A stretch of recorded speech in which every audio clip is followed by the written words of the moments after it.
Hello students, हमने पिछले video में कवर किया था केमिकल रिएक्शंस एंड इक्वेशंस। उसमें कुछ इंपॉर्टेंट टॉपिक्स जो पूछे जा सकते हैं प्लस कुछ क्वेश्चंस जो एग्जाम में आ सकते हैं। ठीक है, हमारी बोर्ड की एग्जाम 4 मार्च की है। मैं इस वीडियो में acid base and salt, metals and non metals और कार्बन्स कंपाउंड कवर करूंगा। प्लीज इस वीडियो को पूरा देखना। मैं सारे इंपॉर्टेंट टॉपिक्स पर बात करूंगा जो जो इंपॉर्टेंट टॉपिक्स तुमसे पूछे जा सकते हैं एग्जाम में। ठीक है, तो स्टार्ट करते हैं हम acid base and salt.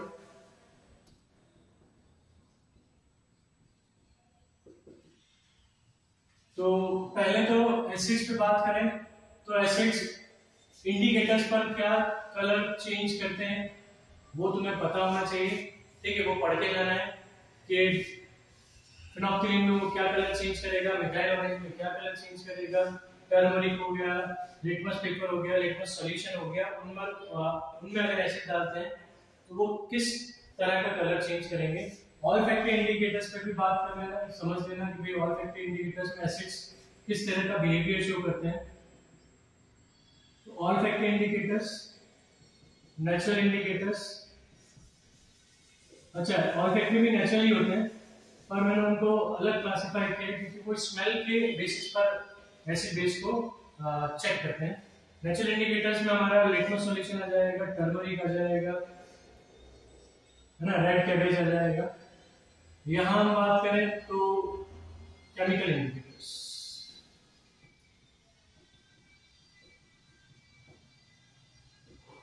Chemically हम इसको बोल सकते हैं मैनमेड इंडिकेटर्स।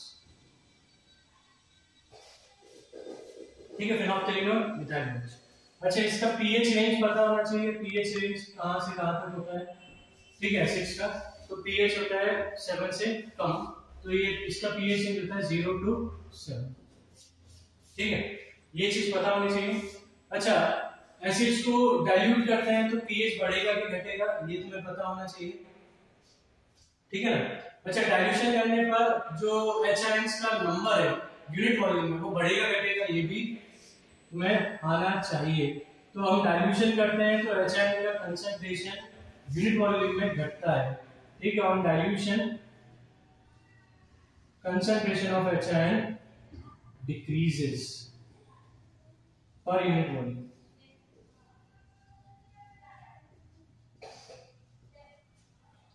अच्छा, हमें ये पता होना चाहिए कि जो एसिडिक सॉल्यूशन है उनमें OH आयन प्रेजेंट होता है। ठीक है, बट H आयन का कंसंट्रेशन OH से क्या रहता है, ज्यादा, इसलिए वो एसिडिक कैरेक्टर शो करते हैं।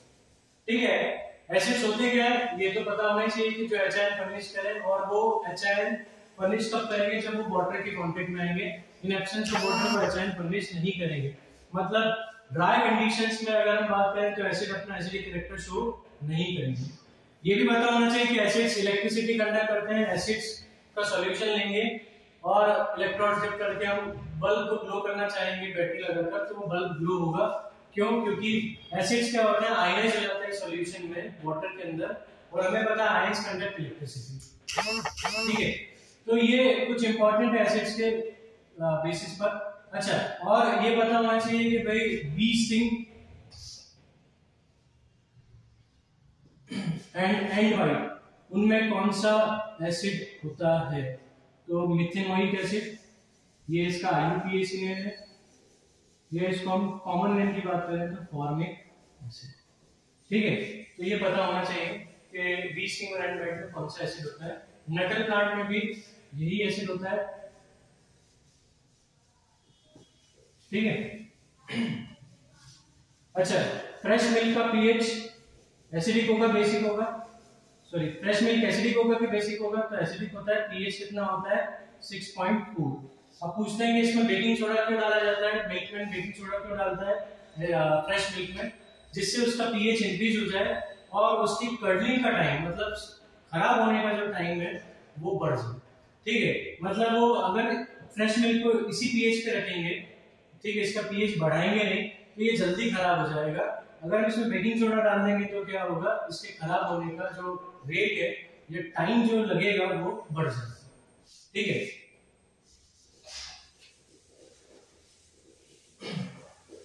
इसके बाद हम बात करते हैं बेसिस की। तो बेसिस जो OH आयन फर्निश करें, ठीक है, ये भी in presence of water OH ion पर फर्निश करेंगे, ठीक है। वाटर सॉल्युबल बेसिस को अल्कलीज बोला जाता है।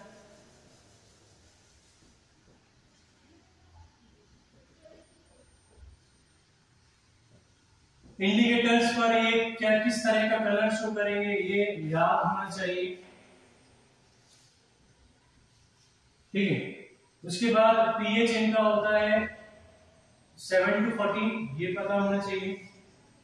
वही डाइल्यूशन करने पर OH आयन का कंसंट्रेशन क्या होगा,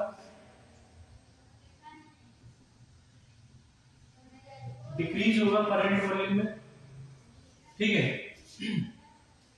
भाई। OH आयन का कंसंट्रेशन एसिड बेस में H आयन के कंसंट्रेशन से ज्यादा होता है, मतलब बेसिक सॉल्यूशन में H आयन प्रेजेंट होता है और एसिडिक सॉल्यूशन में OH आयन भी प्रेजेंट होते हैं। तुमसे कभी पूछ लिया क्या बेसिक सॉल्यूशन में H आयन प्रेजेंट होते हैं, तुमने नो लिख दिया आगे तो गलत हो जाएगा। तुम्हें लिखना है yes H ion are present but the concentration of OH negative ion is greater than H positive, ठीक है। अच्छा, अब बेसिस में अगर हम बात करें तो हमारा वीक बेस जैसे एल्युमिनियम हाइड्रोक्साइड हो गया एंड मैग्नीशियम हाइड्रोक्साइड, ये एज ए एंटासिड यूज होते हैं, ये पता होना चाहिए, ठीक है। एसिडिटी को कम करने के लिए अगर हमारे स्टमक में ज्यादा एसिड फॉर्म हो रहा है तो उस एसिड को न्यूट्रलाइज करने के लिए हम क्या करते हैं, एंटासिड लेते हैं और उनमें एल्युमिनियम हाइड्रोक्साइड और मैग्नीशियम हाइड्रोक्साइड प्रेजेंट होता है, ठीक है, क्लियर। अच्छा, ये भी एसिडिक, ये भी इलेक्ट्रिसिटी कंडक्ट करेंगे, दे कंडक्ट इलेक्ट्रिसिटी,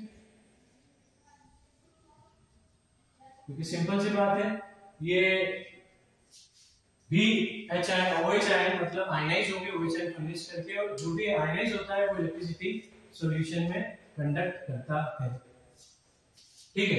एक चीज और पूछा जाता है कि भाई ये जो इथेनॉल है या ग्लूकोज है, इनमें हाइड्रोजन एटम, इनमें क्या प्रेजेंट है, hydrogen atom, yet they not considered as acid, भाई ये एसिड जैसे कंसीडर क्यों नहीं होते, ठीक है। इसमें भी H है और ग्लूकोज में भी C6H12O6H है, पर फिर भी ये एसिड जैसा बिहेव क्यों नहीं करते, तो हाइड्रोजन का होना, ठीक है, एसिड की कंडीशन नहीं होती। कंडीशन क्या है एसिड की कि वो सॉल्यूशन में H आयन फर्निश करे।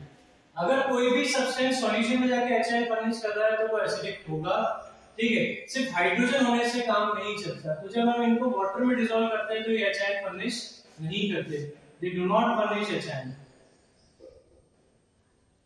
Do not furnish H ion, इसलिए ये एसिडिक नहीं होते and they that's why they do not conduct electricity,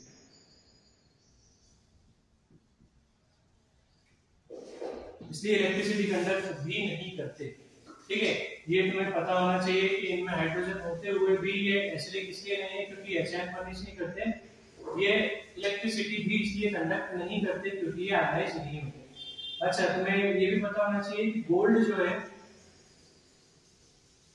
gold किसमें डिसॉल्व हो जाता है, एक्वा रेजियम, एक्वा रेजियम।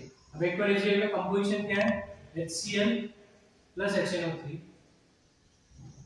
3:1 रेशियो, मतलब 3 पार्ट HCl 1 पार्ट HNO3, ये एक्वा रेजियम में जाता है जिसमें गोल्ड डिसॉल्व हो जाता है।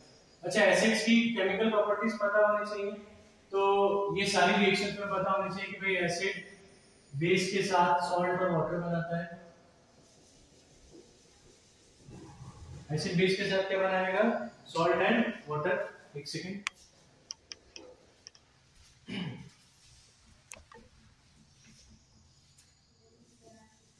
एसिड मेटल के साथ सॉल्ट एंड हाइड्रोजन गैस,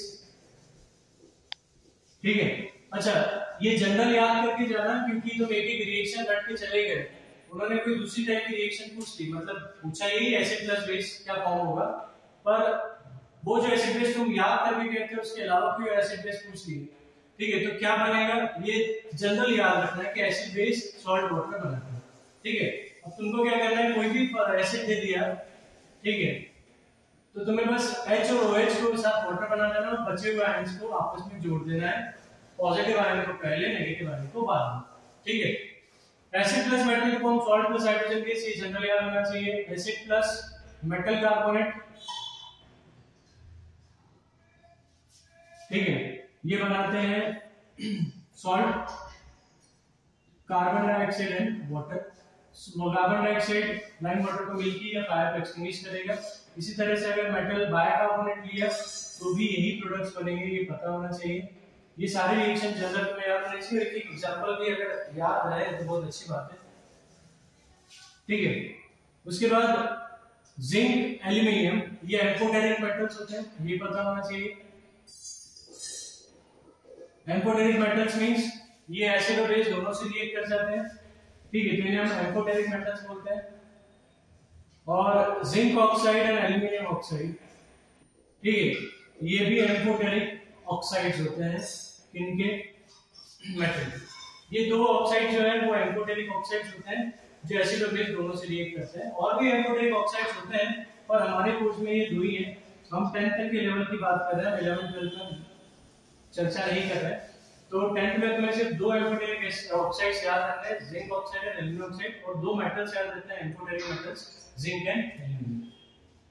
अच्छा, मेटल ऑक्साइड को अगर मैं एसिड से रिएक्ट कर रहा हूं तो ये सॉल्ट और वाटर बनाएंगे, हाइड्रोजन गैस लिबरेट इस बार नहीं होगी। ठीक है, तो ये जनरल रिएक्शन तुम्हें याद रखनी है। फिर pH in our daily life, इसको पार्ट पढ़ के जाना कि भाई टूथ डिके से अगर हमें प्रिवेंट होना है तो हम ब्रश करते हैं, तो टूथ डिके होता कैसे है। ठीक है, वाटर जो बॉडीज होती है, वाटर बॉडीज मतलब वाटर एनिमल्स और एक्वेटिक प्लांट्स और एक्वेटिक एनिमल्स जो होते हैं वो लो पीएच में सरवाइव नहीं कर पाते। उनको पीएच क्या चाहिए, ऑप्टिमम पीएच चाहिए जिसपे वो सरवाइव कर सके। तो अगर हम एसिडिक चीजें पानी में डालेंगे तो क्या होगा, उनके लिए सरवाइव करना मुश्किल हो जाता है। तो अगर पीएच वाटर का लो है तो हम उसको बढ़ाने के लिए क्या क्या कर सकते हैं, हम उसमें क्विक लाइम डाल सकते हैं, ठीक, लाइमस्टोन डाल सकते हैं जिससे उसका पीएच क्या हो जाए, इंक्रीज हो। ठीक है, ज्यादातर प्लांट्स बेसिक सॉइल में ग्रो करते हैं, ये भी तुम्हें पता होना चाहिए। तो अगर सॉइल का जो पीएच अगर लो हो गया, एसिडिक सॉइल हो गई, तो उसका पीएच बढ़ाने के लिए क्या कर सकते हो, चॉक पाउडर डाल सकते हो, क्विक लाइम डाल सकते हो जिससे उसका पीएच क्या हो, बढ़ जाए। ठीक है, हाँ, ये मतलब क्या है ना, पोटेशियम हाइड्रोक्साइड या सोडियम हाइड्रोक्साइड डाल के आ जाएंगे हम। ठीक है, इतना स्ट्रॉन्ग बेस हम नहीं डालते पानी या सॉइल में। ठीक है, उसके पीएच को इंक्रीज करने के लिए हम थोड़ा सा वीक बेस डालते हैं। ठीक है, जो उसके पीएच को क्या करेगा, इंक्रीज करेगा। आगे बढ़ते हैं। सॉल्ट्स पे बात करें तो सॉल्ट्स में तुम्हें NaCl याद रखना है कि किस तरह से प्रिपेयर होता है। तो ये इवेपोरेशन ऑफ सी वाटर से। और सॉल्ट्स कितने टाइप के होते हैं, तो acidic, basic and neutral. Acidic, basic and neutral. ठीक है, एसिडिक सॉल्ट का पीएच 7 से कम होगा, बेसिक सॉल्ट का पीएच 7 से ज्यादा होगा, और ये लगभग 7 के आसपास ही होगा या 7 से। ठीक है, तो सॉल्ट्स के बारे में। उसके बाद कुछ इंपॉर्टेंट कंपाउंड्स हैं, उनकी प्रिपरेशन और यूजेस तुम्हें याद रखना है। तो एनसीईआरटी में बहुत अच्छे से दिए हुए हैं, यूजेस भी लिख के दिए और प्रिपरेशन भी लिख के दिए। कौन कौन से कंपाउंड्स को तुमको पढ़ के जाना है, sodium hydroxide, bleaching powder calcium oxychloride, baking soda NaCO3, washing soda Na2CO3.10H2O and POP। ठीक है, तो इनका प्रिपरेशन और इनकी यूजेस तुम्हें याद करके जाना है। प्लस क्लोरीन और हाइड्रोजन के यूजेस भी तुम्हें करके जाना है, क्योंकि जो क्लोरल प्रोसेस है उसमें क्लोरीन हाइड्रोजन फॉर्म होता है। ठीक है, NaOH के साथ में, और इनके यूजेस भी तुमसे पूछ सकते हैं। यूजेस ना पूछे तो ये भी पूछ सकते हैं कि भाई क्लोरीन और हाइड्रोजन, तो क्लोरीन कहाँ लिबरेट होगा, एनोड पर, और हाइड्रोजन कहाँ लिबरेट होगा, इलेक्ट्रोलाइसिस और ब्राइन में, कैथोड पर। ठीक है, ये पता होना चाहिए। क्लोरल प्रोसेस में हम ब्राइन सॉल्यूशन में इलेक्ट्रिसिटी पास करते हैं तो एनोड पर क्या फॉर्म होगा, कैथोड पर क्या फॉर्म होगा। ठीक है, मतलब कौन सी गैसेस लिबरेट होंगी। ठीक है, पीओपी पे क्वेश्चन ऐसे पूछ सकते हैं कि भाई पीओपी को वाटरप्रूफ कंटेनर्स में या मॉइस्चर प्रूफ कंटेनर्स में क्यों रखते हैं। ठीक है, क्योंकि ये जिप्सम बना लेता है और ये एक हार्ड सब्सटेंस में क्या हो जाएगा, सेट हो जाएगा, जिसको वापस पीओपी में कन्वर्ट करना मुश्किल है, यहाँ होता ही नहीं। वॉशिंग सोडा के यूजेस, ठीक है, सोडियम बाइकार्बोनेट केक को फ्लफी करता है, तो ये केक्स में डाला जाता है, पेस्ट्रीज में डाला जाता है, ठीक है, फायर एक्सटिंग्विशर में यूज होता है। इसके बाद तुम्हें बेकिंग पाउडर का कंपोजिशन पता होना चाहिए। बेकिंग पाउडर का कंपोजिशन क्या है? तो बेकिंग पाउडर होता है tartaric acid plus baking soda. क्यों यूज किया जाता है भाई? बेकिंग सोडा बिटर टेस्ट होता है, तो बेकिंग पाउडर डालने से क्या होगा, टार्टरिक एसिड इसके बिटर टेस्ट को न्यूट्रलाइज कर देगा, प्लस जो फ्लफीनेस है केक में वो ज्यादा बढ़ा देगा as compare to baking soda, ठीक है, क्योंकि मिक्सचर में जब इसको मिक्स करके थोड़ी देर के लिए रखोगे, 1-2 घंटे के लिए, ठीक है, तो ये आपस में रिएक्ट करके CO2 इवॉल्व करेंगे, और वो CO2 जो है वो केक के वॉल्यूम को बढ़ा देगा और उसमें फोर्स क्रिएट करेगा, जिससे वो और ज्यादा फ्लफी हो जाएगा, ठीक है। तो ये बात हो गई एसिड बेस एंड सॉल्ट्स की, कुछ इंपॉर्टेंट चीजें मैंने तुम्हें बता दी, ठीक है।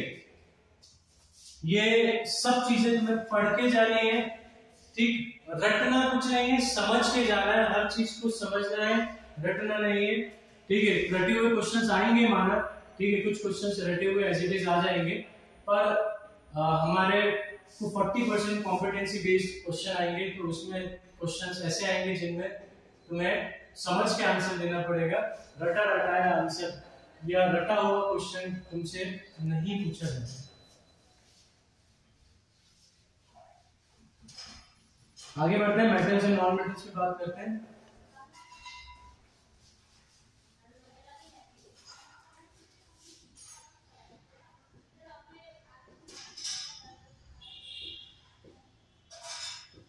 मेटल्स एंड नॉन मेटल्स में देखो, मेटल्स और नॉन मेटल्स की प्रॉपर्टीज, कैरेक्टरिस्टिक्स पर कोई क्वेश्चन नहीं आएगा। फिजिकल प्रॉपर्टीज पे बात करें कि भाई वो हार्ड होते हैं, वो डक्टाइल होते हैं, वो मैलेबल होते हैं, ठीक है, bad conductor electricity, good conductor electricity, ये सारी चीजें तुम्हें नहीं आएंगी एग्जाम में, या तुमको मेटल और मेटल में डिफरेंस पूछ ले वो भी क्वेश्चन नहीं आएगा। तुम्हें पूछा जाता है एक्सेप्शन, ठीक है, तो एक्सेप्शंस मेटल्स के याद रखने हैं, जैसे मेटल हार्ड होते हैं पर सोडियम, पोटेशियम, लिथियम सॉफ्ट होते हैं, ये तुम्हें पता होना चाहिए। मेटल सॉलिड होते हैं रूम टेम्परेचर पर, मरकरी जो होता है वो लिक्विड होता है रूम टेम्परेचर पर। मेटल्स का boiling point, melting point high होता है, पर गैलियम, सीजियम का मेल्टिंग पॉइंट लो होता है, हाथ पे रखने पर वो मेल्ट हो जाते हैं, ठीक है। Metals good conductor of heat होते हैं, पर अगर हम बात करें मरकरी और लेड की, तो वो पुअर कंडक्टर, बैड नहीं, पुअर कंडक्टर ऑफ हीट होता है, बैड कंडक्टर नहीं, ठीक है। तो ये कुछ एक्सेप्शंस है जो तुम्हें याद रखने। नॉन मेटल्स की बात करें तो नॉन मेटल्स लस्टर्स नहीं होते, पर आयडी लस्टर्स होता है, ये पता होना चाहिए। ब्रोमीन अकेला नॉन मेटल है जो लिक्विड स्टेट में एग्जिस्ट करता है। 11 नॉन मेटल ऐसे हैं जो कार्बन डाइऑक्साइड, जो गैसियस स्टेट में एग्जिस्ट करते हैं, 11 नॉन मेटल्स जो गैसियस स्टेट में एग्जिस्ट करते हैं, ठीक है। Graphite good conductor of electricity होता है, और diamond good conductor of heat, जबकि हमने बात की non metals bad conductor of heat electricity होते हैं, ठीक है। अच्छा, ग्रेफाइट डायमंड हार्डेस्ट एलिमेंट है, जबकि हम पढ़ते हैं कि नॉन मेटल्स क्या होते हैं, सॉफ्ट होते हैं, तो डायमंड हमारा हार्डेस्ट होता है नॉन मेटल। तो ये कुछ एक्सेप्शनल केसेस हैं जो तुम्हें याद रखना है, एनसीईआरटी में दिए हुए हैं, ढूंढना पड़ेगा, चैप्टर को रीड करना पड़ेगा। मेरे हिसाब से तुम्हारे पास नोट्स में, तुम लोग जहां भी कोचिंग जाते होंगे वहां तुमको ये नोट्स में लिखवाया जरूर होगा, तो एनसीईआरटी में सच पूरा पढ़ने की जरूरत नहीं है, वो नोट्स में से तुम पढ़ सकते हो जो तुम्हारे पास लिखे हुए होंगे, या तुमने भी खुद ने बनाए होंगे नोट्स, तो उनमें ये सारी चीजें तुमने मेंशन की होंगी। उसके बाद बात करते हैं मेटल्स की केमिकल प्रॉपर्टीज। तो याद रखना है, मेटल्स को ऑक्सीजन के साथ रिएक्ट कराओगे तो मेटल ऑक्साइड बनेगा, और ये मेटल ऑक्साइड कैसे होते हैं, बेसिक नेचर के, जिनको पानी में डालोगे तो मेटल हाइड्रोक्साइड मिलेगा, ठीक है, तो ये पता होना चाहिए। अच्छा, सोडियम, पोटेशियम और लिथियम ये ऑक्सीजन के कांटेक्ट में आते ही बर्न हो जाते हैं, ठीक है, हाईली रिएक्टिव मेटल्स हैं, ठीक है ना। मैग्नीशियम को बर्न करना पड़ता है तो व्हाइट डेजलिंग फ्लेम प्रोड्यूस होती है। एल्यूमिनियम को हीट करोगे तो एल्यूमिनियम ऑक्साइड में कन्वर्ट होगा, उसकी सरफेस पर ऑक्साइड की लेयर फॉर्म होगी जिसे हम एनोडाइजिंग प्रोसेस बोलते हैं, ठीक है। तो ये सारी चीजें पता होनी चाहिए। मेटल को वाटर के साथ रिएक्ट करें, क्या रिएक्शन होगी ये पता होना चाहिए, तो मेटल हाइड्रोक्साइड बनता है, और हाइड्रोजन गैस लिक्विड। ठीक है, तो सोडियम, पोटेशियम, लिथियम ये कोल्ड, और कैल्शियम ये कोल्ड वाटर से रिएक्ट कर जाते हैं। ठीक है, पोटेशियम और सोडियम की रिएक्शन हाईली, और लिथियम की बात करें तो ये हाईली एक्सोथर्मिक होती है। ठीक है, बहुत ज्यादा हीट लिबरेट होती है। कैल्शियम की वाटर से रिएक्शन भी एक्सोथर्मिक है, पर इतनी ज्यादा हीट लिबरेट नहीं होती जितनी सोडियम पोटेशियम के साथ होती है। इसके बाद करें मैग्नीशियम, हॉट वाटर से रिएक्ट करता है, वही बनाएगा hydroxide. But aluminium, zinc, iron ये तीनों क्या करेंगे, वेपर, मतलब अगर हम बात करें वेपर से या स्टीम से रिएक्ट करके क्या बनाते हैं, ऑक्साइड्स बनाते हैं। क्या बनाते हैं, ऑक्साइड्स प्लस हाइड्रोजन गैस। ठीक है, zinc sorry copper, mercury, silver, gold ये किसी भी फॉर्म ऑफ वाटर से रिएक्ट नहीं करते, नो रिएक्शन, ये रिएक्ट नहीं करते, चाहे तो कोल्ड वाटर लो, हॉट वाटर लो, स्टीम लो। ठीक है, ये रिएक्ट नहीं करेंगे, ये पता होना चाहिए। ठीक है, मेटल की प्लेट, एसिड से रिएक्शन, तो मेटल के एसिड से हमने एसिड बेस सॉल्ट में बात की, सॉल्ट और हाइड्रोजन गैस लिबरेट होगा। ठीक है, एक क्वेश्चन है मैग्नीज और मैग्नीशियम। ठीक है, ये अकेले दो मेटल्स हैं जो नाइट्रिक एसिड के साथ रिएक्ट करके हाइड्रोजन गैस लिबरेट करते हैं। ये पता होना चाहिए, तुमसे पूछते हैं which two metals liberate hydrogen gas when reacts with nitric acid. ठीक है, तो याद रखना है मैग्नीज एंड मैग्नीशियम। अच्छा, उसके बाद ये भी पूछता है कि मेटल्स नाइट्रिक एसिड के साथ हाइड्रोजन गैस लिबरेट क्यों नहीं करते, वो वाटर फॉर्म करते हैं, हाइड्रोजन गैस लिबरेट नहीं करते। अदर मेटल्स की बात करें तो सिंपल सी बात है, नाइट्रिक एसिड क्या है, स्ट्रॉन्ग ऑक्सीडाइजिंग एजेंट जो हाइड्रोजन गैस को वाटर में ऑक्सीडाइज करता है। ठीक है, तो तुम्हें आंसर क्या लिखना है कि नाइट्रिक एसिड क्या होता है, स्ट्रॉन्ग ऑक्सीडाइजिंग एजेंट जो हाइड्रोजन को वाटर में कन्वर्ट करता है। क्लियर। इसके बाद मेटल की रिएक्शन मेटल के सॉल्ट के साथ, कौन सा मेटल, दूसरा मेटल है ना, जैसे हम जिंक लें और इधर ले लें FeSO4। ठीक है, तो इसमें क्या होगा, तो ZnSO4 प्लस Fe बन जाएगा। ये हमने केमिकल रिएक्शन इक्वेशन में बात कर ली है कि भाई कौन किसको डिस्प्लेस करेगा, डिस्प्लेसमेंट रिएक्शन है, रिएक्टिविटी तुम्हें याद होनी चाहिए। आगे बात करते हैं, आगे मेटल और नॉन मेटल के बीच में किस टाइप का कंपाउंड बनता है, तो मेटल और नॉन मेटल आपस में आयनिक कंपाउंड बनाते हैं। कौन से कंपाउंड, आयोनिक कंपाउंड। ठीक है, आयनिक कंपाउंड में कौन से बॉन्ड्स होते हैं ये पता होना चाहिए। आयनिक बॉन्ड, आयनिक बॉन्ड कैसे बनता है, कंप्लीट ट्रांसफर ऑफ इलेक्ट्रॉन से, इलेक्ट्रॉन एक एलिमेंट दूसरे एलिमेंट को क्या करेगा, कंप्लीटली ट्रांसफर करेगा। जो ट्रांसफर करेगा, जो डोनेट करेगा वो कैटायन फॉर्म करेगा, और जो एक्सेप्ट करेगा वो एनायन फॉर्म करेगा। तो मेटल्स कैटायन फॉर्म करेंगे और नॉन मेटल्स क्या फॉर्म करेंगे, एनायन। ये एक दूसरे को फिर क्या करेंगे, अपोजिटली चार्ज है अट्रैक्ट करेंगे, और इनके बीच में जो अट्रैक्शन फोर्स होता है उसे बोलते हैं इलेक्ट्रोस्टैटिक फोर्स ऑफ अट्रैक्शन, जो कि काफी स्ट्रॉन्ग फोर्स है। इसलिए ये क्या होता है, हार्ड होते हैं, ब्रिटल इन नेचर होते हैं। ठीक है, और ये आयनिक कंपाउंड्स कोवैलेंट कंपाउंड से ज्यादा, ठीक है, इनका मेल्टिंग पॉइंट होता है क्योंकि इनका फोर्स क्या है, ज्यादा स्ट्रॉन्ग है।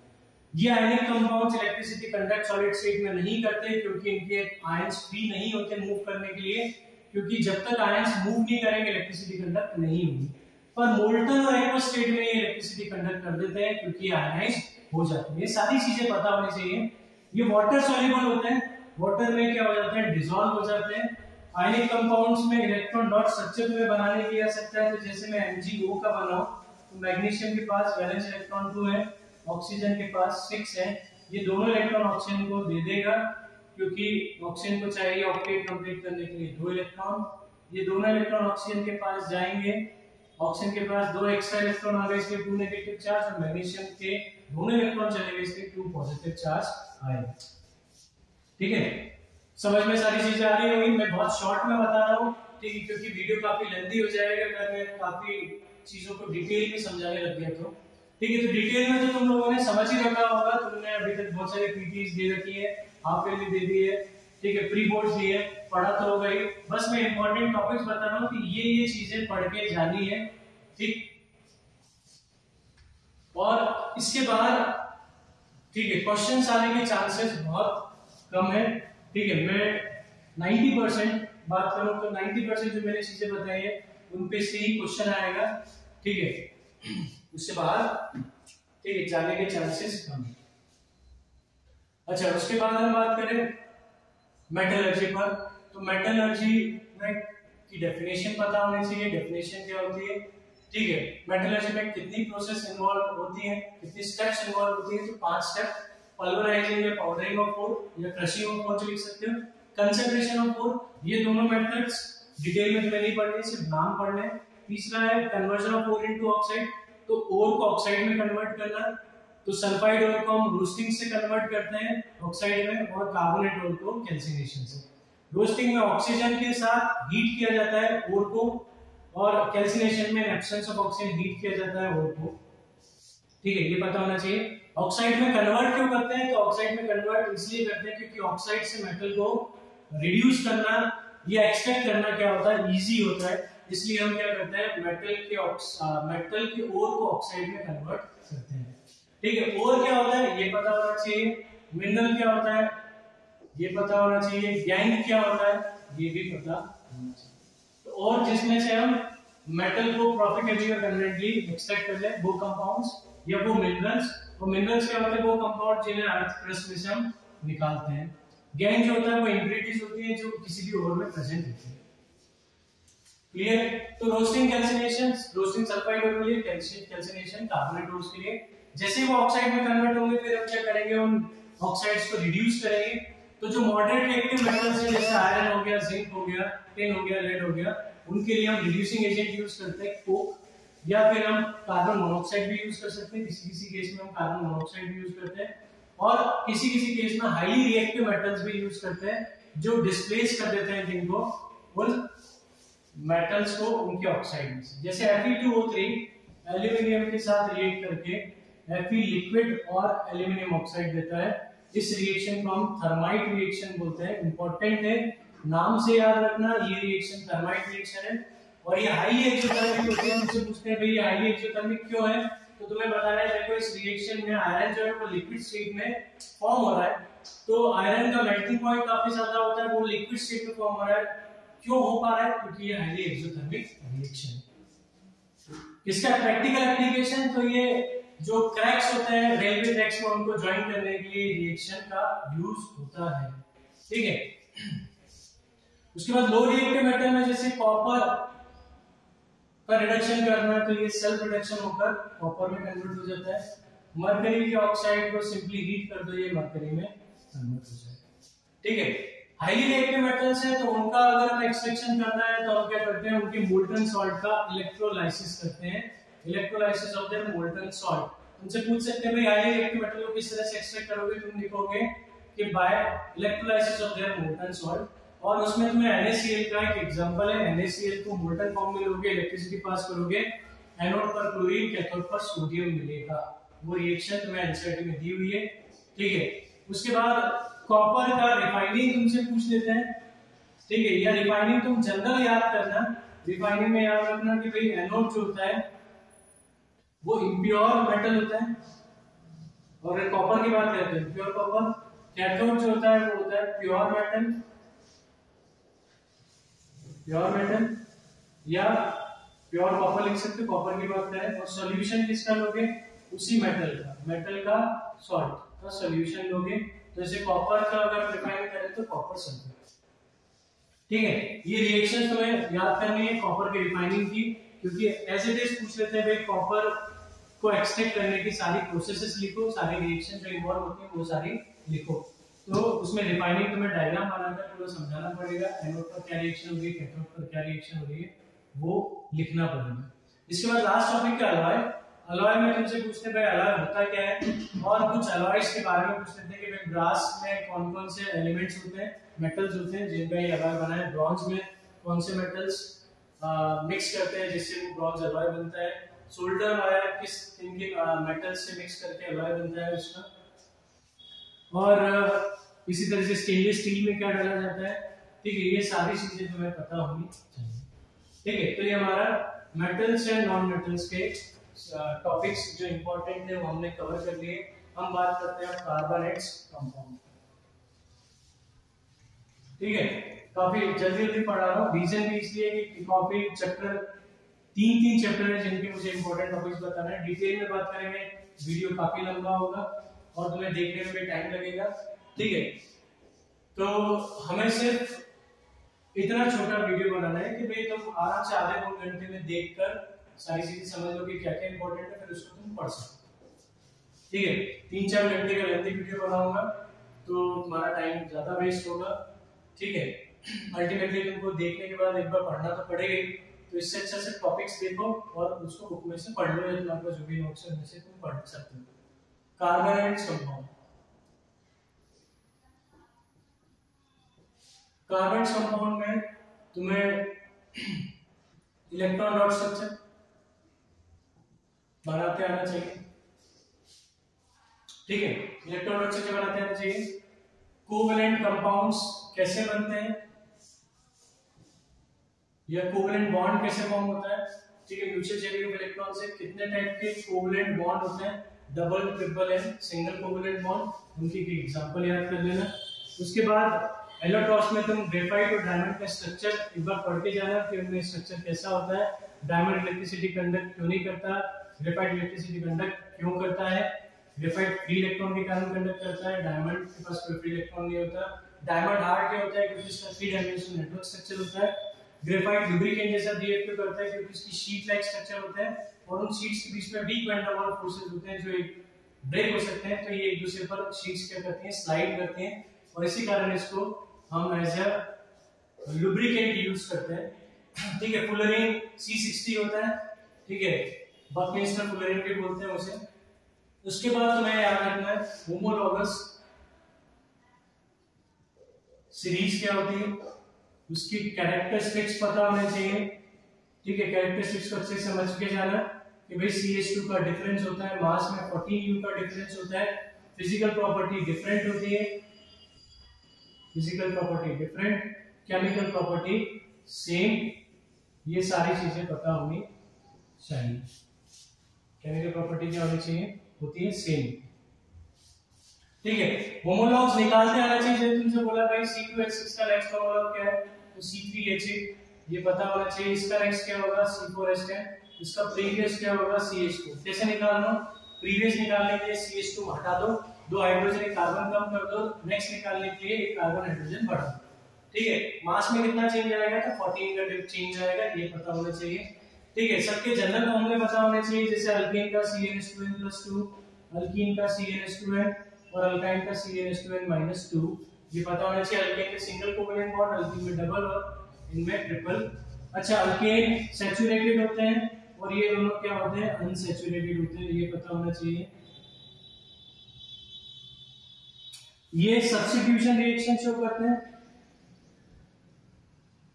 और ये एडिशन रिएक्शन शो करते हैं। ठीक है, ये पता होना चाहिए। ये एडिशन रिएक्शन शो नहीं करता है क्योंकि सारे बॉन्ड सिंगल हैं, ब्रेक नहीं होंगे, एनर्जी ज्यादा लगती है। अनसैचुरेटेड में एडिशन इजीली शो कर देते हैं क्योंकि अनसैचुरेटेड में पाई बॉन्ड प्रेजेंट होता है, वो पाई बॉन्ड इजीली ब्रेक हो सकता है, वो ब्रेक होकर कुछ भी आके जुड़ सकता है। ठीक है, सैचुरेटेड में एडिशन नहीं होगा क्योंकि पहले से कार्बन ने 4 सिग्मा बॉन्ड्स बना रखे हैं, सिंगल कोवेलेंट बॉन्ड बना रखे हैं, तो वो एडिशन शो नहीं करेगा। ये अनसैचुरेटेड है, पाई बॉन्ड ब्रेक हो सकता है। ठीक है, मल्टीपल बॉन्ड ब्रेक हो सकता है और कुछ आकर जुड़ सकता है। ठीक है, और यही इनका केमिकल टेस्ट हो जाएगा कि जब इसको ब्रोमीन से रिएक्ट कराओगे, ब्रोमीन वाटर से, और इसको ब्रोमीन वाटर से रिएक्ट कराओगे, तो ब्रोमीन वाटर का कलर डीकलराइज हो जाएगा इनके साथ, अल्कीन और अल्काइन के साथ, जबकि no change in colour when react with alkene. Reason क्या है, ये कलर में चेंज क्यों नहीं आएगा, क्योंकि रिएक्शन नहीं करेगा। कलर में चेंज क्यों आएगा, क्योंकि ब्रोमीन जो है वो पाई बॉन्ड को या मल्टीपल बॉन्ड को ब्रेक करके जुड़ जाएगा, और जुड़ गया तो उसने अपनी प्रॉपर्टी लूज कर देगा, कलर डीकलराइज हो जाएगा। ठीक है, तो ब्रोमीन का कलर होता है रेडिश ब्राउन, ये पता होना चाहिए। ठीक है ना। अच्छा, सैचुरेटेड में घी बटर, ये याद होना चाहिए, ये सैचुरेटेड होता है, और ये होता है वेजिटेबल ऑयल। ठीक है, एडिशन रिएक्शन मैंने बोला ये शो करते हैं, तो एडिशन रिएक्शन का एक प्रैक्टिकल एप्लीकेशन है वेजिटेबल ऑयल को वेजिटेबल घी में कन्वर्ट करना। ये पता होना चाहिए कि भाई वेजिटेबल ऑयल को वेजिटेबल घी में हम कन्वर्ट करते हैं बाय एडिशन रिएक्शन। किसका एडिशन करते हैं? तो हाइड्रोजन का एडिशन करते हैं निकल, प्लेटिनम या पैलेडियम के प्रेजेंस में, ठीक है। और इस रिएक्शन को हाइड्रोजनेशन रिएक्शन भी कहा जाता है, ठीक है। सैचुरेटेड में हमने बात की सब्स्टिट्यूशन, तो तुम्हें कौन सी रिएक्शन है? क्लोरीन के साथ अल्कीन का सब्स्टिट्यूशन। इसमें कौन सा अल्कीन दिया है? मीथेन।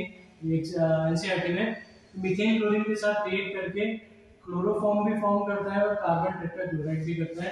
क्लोरोफॉर्म फॉर्म करने के लिए 3 मॉलिक्यूल क्लोरीन के चाहिए और कार्बन टेट्राक्लोराइड बनाने के लिए 4 मोल्स या मॉलिक्यूल्स क्लोरीन के चाहिए, ठीक है। ये रिएक्शंस करके जाना है। इसके बाद फंक्शन ग्रुप सारे पता होने चाहिए कि फंक्शन ग्रुप होते क्या है और कौन-कौन से फंक्शन ग्रुप हमारे कोर्स में है, उनका जनरल स्ट्रक्चर पता होना चाहिए। जैसे COH कार्बोक्सिलिक एसिड होता है, CHO एल्डिहाइड होता है, C double bond O ketone, OH alcohol and X means halogen. ये 5 ग्रुप्स हमें कोर्स में है। इन पांचों ग्रुप्स की नेमिंग आनी चाहिए। अगर ग्रुप जुड़े हैं तो उसकी आईयूपीएसी नेमिंग क्या होगी? आईयूपीएसी नेमिंग तुम्हें सिंपल स्टेट चेन की आएगी, ब्रांच चेन की आईयूपीएसी नेमिंग नहीं पूछी जाएगी, है ना। और अप टू 6 कार्बन तक तुम्हें नेमिंग पूछी जाएगी। तो तुम्हें वर्ड रूप याद होना चाहिए। 1 के लिए मिथ, 2 के लिए 3 के लिए प्रॉप, 4 के लिए ब्यूट, 5 के लिए पैंट, 6 के लिए एक्स, 7 के लिए एफ, 8 के लिए ऑफ। जैसे 6 से ऊपर नहीं जाते, ठीक है। इनका इलेक्ट्रॉन डॉट स्ट्रक्चर बनाने के लिए दे सकते हैं कि भाई मिथेनॉइक एसिड का इलेक्ट्रॉन डॉट स्ट्रक्चर बनाओ, इथेनॉइक एसिड का बनाओ, इथेनॉल का बनाओ, मिथेनॉल का बनाओ, ठीक है। एसीटोन का बनाओ, एसीटोन कीटोन होता है जिसमें CH3 दो ग्रुप जुड़ जाते हैं CO के आसपास। कुछ के कॉमन नेम याद होने चाहिए, जैसे एसीटोन इसका कॉमन नेम है, नाम क्या है इसका? प्रोपेनॉल, आईयूपीएसी, ठीक है। ऐसे फॉर्मल्डिहाइड HCHO, एसिटाल्डिहाइड CH3CHO, ठीक है। तो कॉमन नेम्स पता होना चाहिए, ठीक है।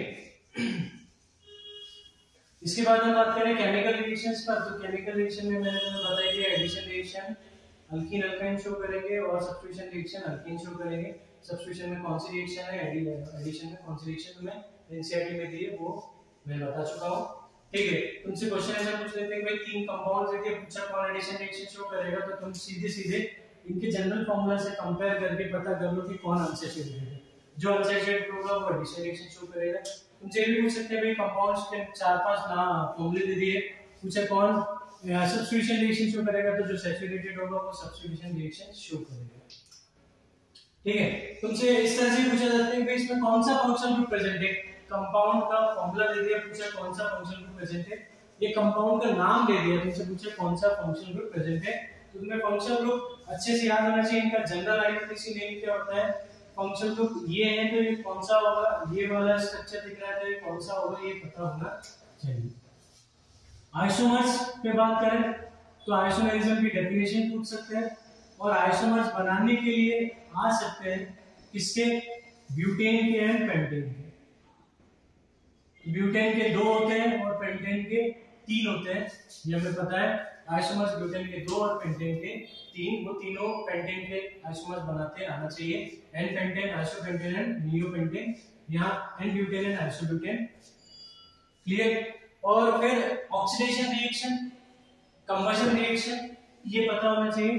तो ऑक्सीडेशन रिएक्शन में हमें ऑक्सीडेशन रिएक्शन किसकी है? इथेनॉल की, C2H5OH, जो ऑक्सीडाइज होकर क्या देगा? Carboxylic acid. तुम ऐसे याद रखना, अल्कोहल ऑक्सीडाइज होकर क्या देगा? Carboxylic acid. क्योंकि जरूरी नहीं है कि वो इथेनॉल ही दे, वो मिथेनॉल, प्रोपेनॉल कुछ भी दे सकते हैं। तो तुम्हें क्या करना है, बताना है कि ऑक्सीडाइज होकर प्रोडक्ट क्या बनेगा। तो जैसे मान लो प्रोपेनॉल दिया, तो प्रोपेनॉल का ऐसा स्ट्रक्चर बनाओ, ठीक है।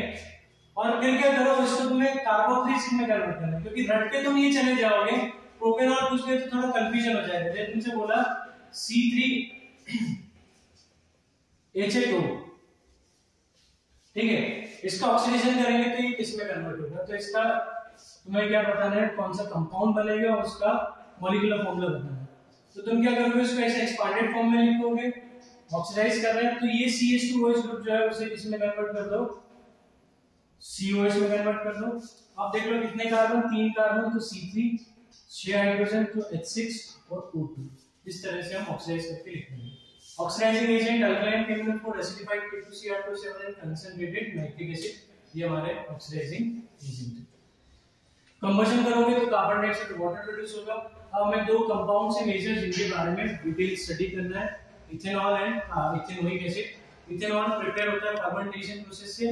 मोलासेस जो होता है, मोलासेस क्या होता है, शुगर को हम वाटर में डिसॉल्व करते हैं या शुगर के जूस को वाटर में डिसॉल्व करके मिक्स करके हम क्या करते हैं उसमें फर्मेंटेशन प्रोसेस करते हैं। जाइमेज और इन्वर्टेज जो एंजाइम है जो उसे अल्कोहल में कन्वर्ट करते हैं। ये सारी प्रोसेस जो फर्मेंटेशन की है वो एनारोबिक कंडीशन में, एनारोबिक मींस ऑक्सीजन के एब्सेंस में होगा। ऑक्सीजन जो की प्रेजेंस, ऑक्सीजन अगर हमने ले ली, ठीक है, रिएक्शन के दौरान एनारोबिक कंडीशन नहीं ली तो क्या होगा, वो कार्बोक्सिलिक एसिड में कन्वर्ट हो जाएगा ऑक्सीडाइज होकर। हमें चाहिए अल्कोहल और हमें फाइनल प्रोडक्ट मिलेगा कार्बोक्सिलिक एसिड। इसके बाद अल्कोहल का ऑक्सीडेशन हमने बात कर ली, वो कार्बोक्सिलिक एसिड देगा। इसका डिहाइड्रेशन पीक में पता होना चाहिए कि कंसंट्रेटेड H2SO4 हमारा डिहाइड्रेटिंग एजेंट है जो 443 केल्विन पर इथेनॉल को किस में कन्वर्ट करेगा, इथीन में कन्वर्ट करेगा। तो तुम्हें पता होना चाहिए अल्कोहल जो है वो अल्कीन में कन्वर्ट होता है ऑन डिहाइड्रेशन, ठीक है, ये रिएक्शन याद होना चाहिए। इसके बाद ये एस्टरिफिकेशन रिएक्शन शो करता है, कार्बोक्सिलिक एसिड के साथ रिएक्ट करके H2SO4 के प्रेजेंस में ईस्टर देता है जो कि स्वीट स्मेल कंपाउंड है। पता होना चाहिए ईस्टर स्वीट स्मेल कंपाउंड होता है और ये आइसक्रीम, पेस्ट्रीज, ठीक है, और परफ्यूम्स में यूज होता है है ना, फ्लेवरिंग एजेंट, ठीक है, क्योंकि इनकी स्मेल जो होती है वो स्वीट स्मेल होती है। ये ईस्टर जो होते हैं वो फ्रूट्स में पाए जाते हैं तो इनको हम बोलते हैं फ्रूटी स्मेल भी बोलते हैं कि इनकी स्मेल कैसी होती है, फ्रूटी स्मेल होती है, ठीक है।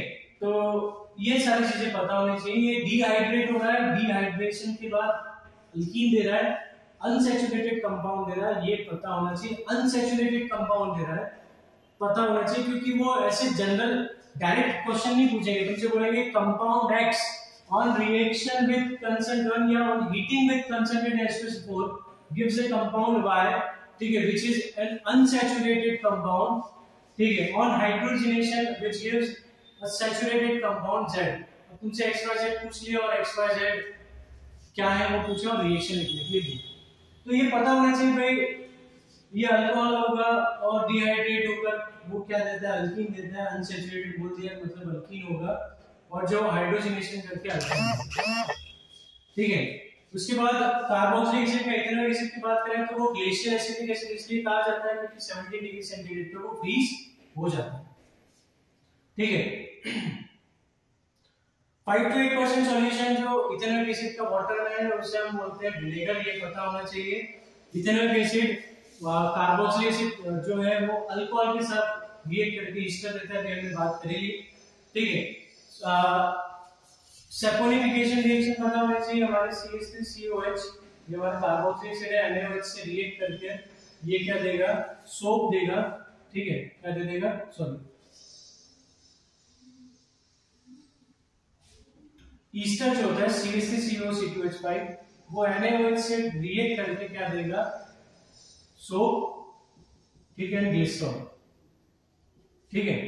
तो तुम्हें तो याद रखना है कि सोप बनेगा और अल्कोहल बनता है, ठीक है, क्या बनेगा, सोप एंड अल्कोहल, ईस्टर की रिएक्शन, ये लिखी हुई है एनसीईआरटी में, ठीक है। हाइड्रोलिसिस ऑफ ईस्टर पता होना चाहिए कि जैसे इसको इसमें पानी डालोगे ये वापस कार्बोक्सिलिक एसिड और अल्कोहल में कन्वर्ट।